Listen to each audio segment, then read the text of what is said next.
நண்பா, இன்னைக்கு நம்ம சேனல்ல என்ன வீடியோ பார்க்க போறோம் அப்படின்னு பார்த்தீங்கன்னா, லேட்டஸ்ட் மாடல் மதர் போர்டில் வரக்கூடிய ஐசிஸை பற்றி தான் பார்க்க போறோம். வாங்க நம்ம இப்போ வீடியோக்குள்ள போவோம். ஸோ நம்ம ஃபர்ஸ்ட் பார்க்க போற ஐசி வந்து பார்த்தீங்கன்னா ஹெட்ஃபோன் கண்ட்ரோல் ஐசி. இந்த ஹெட்ஃபோன் கண்ட்ரோல் ஐசியோட வேலை என்ன அப்படின்னா, இப்போ நார்மலாக நம்ம ஹெட்ஃபோன் கனெக்ட் பண்ணுறோம். அதுக்கு முன்னாடி வரைக்கும் லவுட் ஸ்பீக்கர் நம்மளுக்கு யூஸ் பண்ணிட்டு இருக்கோம், இல்லை இயர் ஸ்பீக்கர் மூலமாக நம்ம பேசிட்டு இருக்கோம் அப்படின்னா, ஒருவேளை ஹெட்ஃபோன் கனெக்ட் ஆனோம்னா எனக்கு சுவிட்ச் ஆகணும். ஸோ அதை கண்ட்ரோல் பண்ணக்கூடியது நம்ம இந்த ஹெட்ஃபோன் கண்ட்ரோல் ஐசி. ஆக்சுவலாக இது வந்து பார்த்தீங்கன்னா low resistance negative signal passing dual SPDT analogue சுவிட்ச் சிக்னலாக யூஸ் பண்ணுறாங்க. இது ஒரு டியூவல் சுவிட்சிங் ஐசின்னு கூட சொல்லலாம்.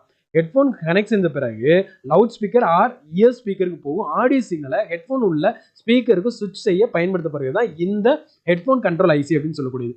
இது எங்கே இருக்கும்னா மதர் போர்டில் ஹெட்ஃபோன் கனெக்டருக்கு அல்லது பார்த்தீங்கன்னா ஆடியோ ஜாக் கனெக்டருக்கு பக்கத்திலேயே தான் இருக்கும். இது எப்போ ஃபங்க்ஷன் ஆகும் அப்படின்னா எனேபிள் சிக்னல் ப்ராசர்லேருந்து வந்த பிறகு தான் இந்த ஐசி என்ன ஆகும்னா எனக்கு ஃபங்க்ஷன். ஸோ சிக்னல் வந்த பிறகு ஐசியில் இருக்கக்கூடிய டியூவல் சுவிட்ச் ஆன் ஆகும். ஸோ அது ஆன் ஆன பிறகு தான் எனக்கு லவுட் ஸ்பீக்கர் போகக்கூடிய சிக்னல் கட் ஆகி ஆட்டோமேட்டிக்காக எனக்கு என்ன ஆகும் அப்படின்னா நம்ம ஹெட்ஃபோனில் இருக்கிற ஸ்பீக்கருக்கு அவுட்புட்டாக நம்மளுக்கு வரும். ஸோ இது எல்லாத்தையும் கண்ட்ரோல் பண்ணக்கூடியது தான் இந்த ஹெட்ஃபோன் கண்ட்ரோல் ஐசி அப்படின்னு சொல்லக்கூடியது. ஸோ இது வந்து நிறைய மதர் போர்டில் இருக்கு. ஒருவேளை இல்லை அப்படின்னா இதுக்கு வந்து எதோட இன்டர்ஃபேஸ் பண்ணிருப்பாங்க, ஆடியோ ஐசியோட இன்டர்ஃபேஸ் பண்ணிருப்பாங்க. ஸோ அடுத்து பார்க்க போகிற ஐசி வந்து பார்த்தீங்கன்னா ஆக்சலரோமீட்டர் சென்சார் ஐசி அப்படின்னு சொல்லக்கூடிய BM4253 அப்படின்னு சொல்லக்கூடிய ஐசி. ஸோ இந்த ஐசி வந்து பார்த்தீங்கன்னா டிஸ்பிளே லேண்ட்ஸ்கேப் இல்லை ப்ரோட்ரேட் ப்ரொஃபைல் ஸ்விட்சிங் ஆகிறதுக்காக என்ன பண்ணியிருப்பாங்கன்னா இந்த ஐசி கொடுப்பாங்க.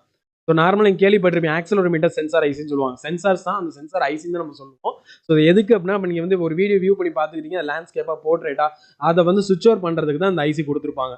ஸோ இது வந்து பார்த்தீங்கன்னா மெனி ஸ்க்ரோல் பண்ணுறது, டேப் டபுள் டேப் சென்சிங்கு, கேமிங்க்கு, பீடோமீட்டர் ஸ்டெப் கவுண்ட் பண்ணுறதுக்காக, வாட்சஸ் ஸ்டெப் கவுண்ட் பண்ணுறாங்களா அது மாதிரி, ஃப்ரீஃபால் டிடெக்ஷன் அதாவது ஃப்ரீஃபால் டிடெக்ஷனுக்காக, காம்பஸ் டில்ட் டிடெக்ஷனுக்காக, டிராப் டிடெக்ஷன் கீழே விழும்போது நம்ம டிடெக்ட் பண்ணுறதுக்காக, அட்வான்ஸ் சிஸ்டம் பவர் மேனேஜ்மெண்ட்டுக்காக தான் இந்த ஆக்சலரோமீட்டர் சென்சர் ஐசி அப்படின்றது கொடுத்துருப்பாங்க.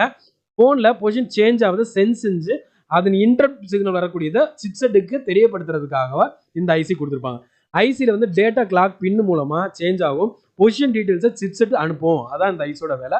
சிப்செட் ஐசிக்கு பக்கத்துலேயே தான் இருக்கும் இந்த ஐசி இருந்துச்சு அப்படின்னா. ஸோ ஒரு வேலை இல்லை அப்படின்னா ப்ராசரோட நம்மளுக்கு என்ன ஆயிருக்கும் அப்படின்னா இன்டர்ஃபேஸ் ஆயிருக்கும். சரிங்களா?